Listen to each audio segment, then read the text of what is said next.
Greetings there, I'm Broderick. I'll be your guide. Now, mind the way, I lost in the dungeon. Well, you see the look on your face. You don't believe in the dungeon?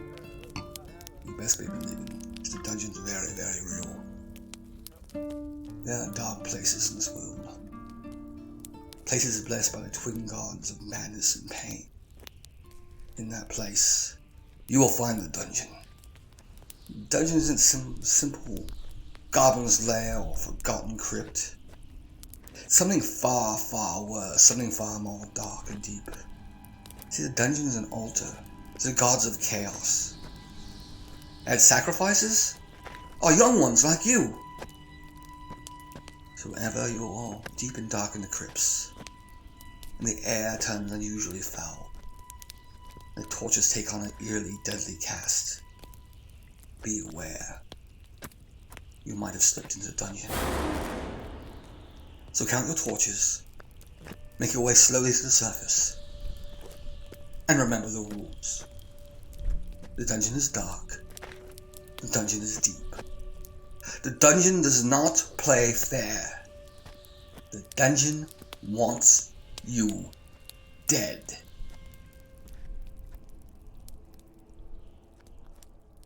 So you're probably asking right now, what is the dungeon?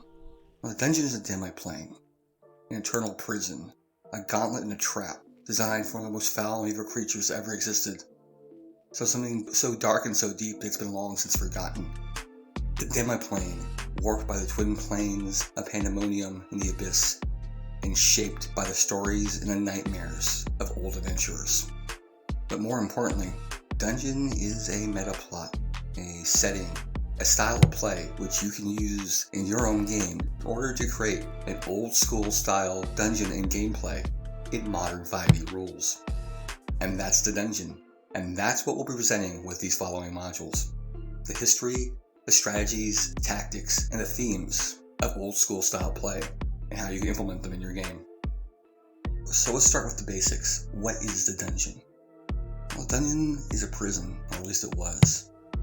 Long ago, there was something out there so foul, so evil, so terrible, even the gods of chaos were willing to cooperate in stopping it. Unfortunately, the best they could do was imprison it, capturing and sealing it away in a deep, dark prison, between endless howling winds of pandemonium and the eternal pit of the abyss. But it slipped its bonds. Long ago, the prisoner escaped. So long ago, in fact, that no one remembers who or what it was. Unfortunately, the only thing that's left is the dungeon, a living prison, one designed to gather, capture, and hold the foulest, most evil things in the multiverse.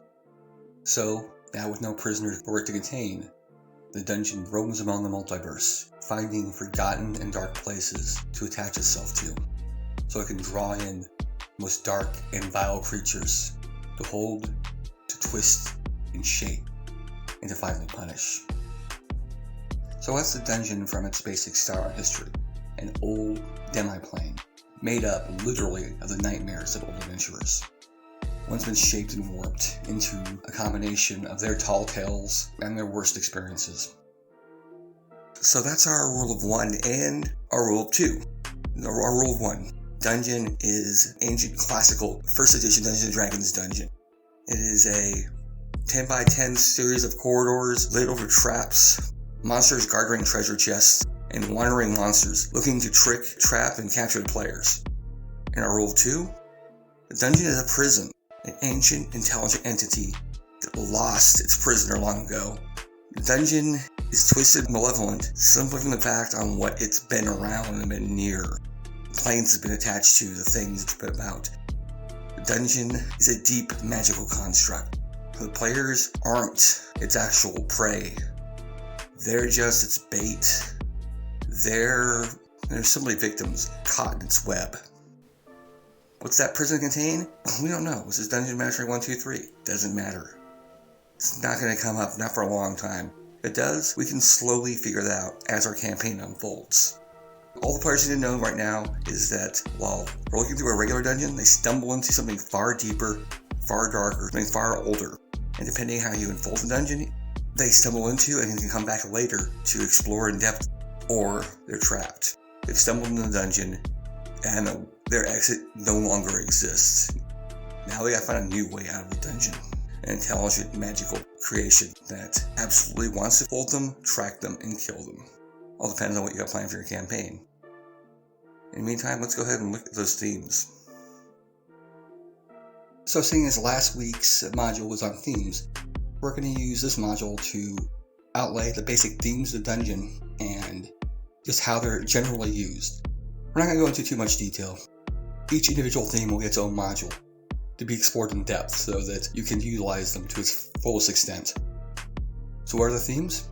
Well, we already told you. The dungeon is dark. The dungeon is deep. The dungeon does not play fair. The dungeon wants you dead. These 4 themes represent the essence of old school play, the elements that were intended when the game was first written, and that were utilized by old dungeon masters like myself. So, what are each of these themes? How they work out? Rule number 1, the dungeon is dark. Darkness is about paranoia and isolation. It's about trapping and containing the character. It doesn't matter if they have dark vision, it doesn't matter if they have devil's sight, it doesn't matter how many torches they brought, how much light they have. There's always a limit to where and how much they can see. There's always something hiding just beyond the periphery. There's always a clue or a trap or an ambush just around the corner they can't perceive. Darkness hides things, it contains things, it isolates. The player never really knows how deep they are, what's around them, or even if the corridor behind them is empty anymore. Darkness is paranoia, and that is the first rule. Using darkness to capture and trap your players' minds, make them have to focus on the here and now and worry about getting out later. Number 2, the dungeon is deep. The old rules of Dungeons and Dragons were very simple. The deeper you go in the dungeon, the more dangerous the monsters and the better the rewards. So Dungeon is Deep is about risk-reward, but it's about something else which is distinctly unique and different. You see, to accomplish this, we've created an infinite dungeon, one that has no bottom, one there's always a deeper, darker place to go to. Which means there's always bigger rewards, something for the dungeon to entice your players to go deeper, to come in and go a little farther in where things are more dangerous. But it also has one very big implication. The players can never truly defeat the dungeon because there's always a deeper level. There's always something farther down. There's always something that they may want. Dungeon exploits greed. It also exploits a need. If you desperately need something, it's probably in the dungeon. If you desperately want something, it's in there too. The dungeon will use that to get you inside, trap you, capture you, and if it can, kill you. The dungeon does not play fair. This is an important aspect that's been lost by most modern dungeon masters, simply from the fact the way gameplay is normally handled, and that is we tend to focus a lot more on story these days. That's not bad, in fact that's great. One of the most important and interesting things about Dungeons & Dragons. But it forgets a very important aspect: tactics, strategy. See, the dungeon is intelligent. It knows you're in there. It knows what your strengths and weaknesses are. It watches you, it judges you, and tries to figure out what it can do to exploit those weaknesses. As a dungeon master, you're supposed to do that. This is Dungeons & Dragons. We have monsters shaped like treasure chests and diseases you catch by listening to doors. Our greatest treasures are cursed, and our most dangerous monsters, ones that are probably in your own party. You're supposed to use tactics, you're supposed to use strategy. It's not just for the players. You're supposed to create situations to exploit even the players' strengths and turn them against them. I'll give you a very basic example. Take an Aarakocra, a flying character, one that probably exploits that ability as often as he can. Big high room, probably goes immediately to the air and showers arrows down from above where he can't be harmed. Now imagine a room filled with webs. Cobwebs everywhere, spider webs. There are giant spiders here and they're hiding in those webs, and the webs are not burnable. Now imagine that there's only one exit, and it's all the way at the top. The only one who can fly up there and drop a rope down is the Aarakocra. And if he does, he's about to fly through a corridor filled with webs he must dodge while surrounded by giant spiders that will spit those webs at him and try and capture him and pull him in. If he's foolish, he flies straight up, he's in trouble. And even if he's cautious, he's still in trouble. His advantage now makes him the target. It's actually his disadvantage. And you didn't really create anything unusual, you just took his basic strength and you use it against him. And that's something you need to do with the dungeon. The dungeon does not play fair. The final rule is that the dungeon wants you dead. What that means is you need to create a sense the players not only can lose, but their characters can die. Around every corner, they can fail. A lot of players in Dungeons & Dragons feel like that doesn't happen. They have death saves, they have advantages, they have all kinds of abilities. But because we're applying the first 3 rules, now they're in trouble. Now they're in danger. Now they've gone very deep, and things have turned out to be darker and more dangerous than they thought. And the rules have changed around them and behind them. And now they have a very serious chance of dying and their characters not being able to ever be brought back. Simply from the fact that they got greedy or they got cocky. They didn't really consider the rules. And here's the most horrifying thing. All this is within the rules. We're not changing anything. Instead, we're using the rules. We're just using them against the players. We're using them to make situations which are dark, deadly, and deep. The players have to think ahead, plan out, and realize when they're in trouble, and when they need to retreat, when they need to negotiate, when they need to puzzle things out. That giant dragon, probably something you don't want to fight, but what if a goblin is just as dangerous, simply from the fact of where you put him?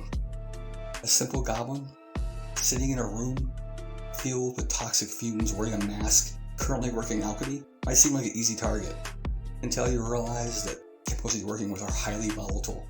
That if something happens to him while he's in there, he's going to spill those chemicals and the entire room is going to explode. And then the corridors around it will fill with noxious, poisonous gas. Now the players have to rethink their basic options. Simply killing him is not an option. Knocking him out is not an option. You either have to sneak around him, distract him, or get through there somehow without harming a basic goblin.